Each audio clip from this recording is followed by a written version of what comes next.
Friends, முள்ளங்கி சாம்பார் இப்படி ஒரு முறை வச்சு பாருங்கள். பேச்சுலருங்களுக்கு, அப்புறம் அவசரமாக ஆஃபீஸ் கிளம்புறவங்களுக்குலாம் இது உதவும். இது 2 பங்கு துவரம் பருப்பு, 1 பங்கு சிறு பருப்பு எடுத்து கழுவி வச்சுருக்கேன். 4 தக்காளி, 15 பல்லு பூண்டு, சாம்பார் வெங்காயம் தேவையான அளவு போட்டுக்கலாம், அது டேஸ்ட்டாக இருக்கும். அப்புறம் கொத்தமல்லி காம்போடு கட் பண்ணி வச்சுக்கேன், வாசனையாக இருக்கும். முள்ளங்கியை வெட்டிட்டு 10 நிமிஷம் உப்பு போட்டு பெசரி வச்சோன்னா அந்த ஸ்மெல்லெல்லாம் போயிடும். இப்போ இதில் போட்டுக்கலாம். ஹோல் கரம் மசாலா எல்லாத்துலேயும் 2 2 போட்டுக்கலாம், நல்லா சூப்பராக இருக்கும்.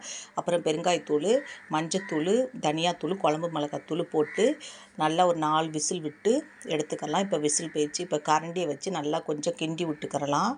இப்போ நல்லா வெங்காயம் பூண்டுலாம் கரைஞ்சிரும். இப்போ தாளிப்பு கொடுத்துடலாம். சட்டியை வச்சு எண்ணெய் ஊற்றி கடுகு, வெந்தயம், காஞ்ச மிளகா, கருவேப்பிலை, வெங்காயம் போட்டு வெங்காயம் வதங்க உப்பு போட்டு வெங்காயம் நல்லா பொன்னிறமான பிறகு இது சாம்பாரில் ஊற்றிடலாம். இப்போ நல்லா தேவையான அளவு புளி, தேவையான அளவு தண்ணி விட்டு நல்லா கொதிக்க விட்டு எடுத்தோன்னா ஒரு சுற்றியே குறைஞ்ச பிறகு தேவையான கொத்தமல்லி போட்டு எடுத்தோன்னா சூப்பராகிடும் ஃப்ரெண்ட்ஸ். பாய்.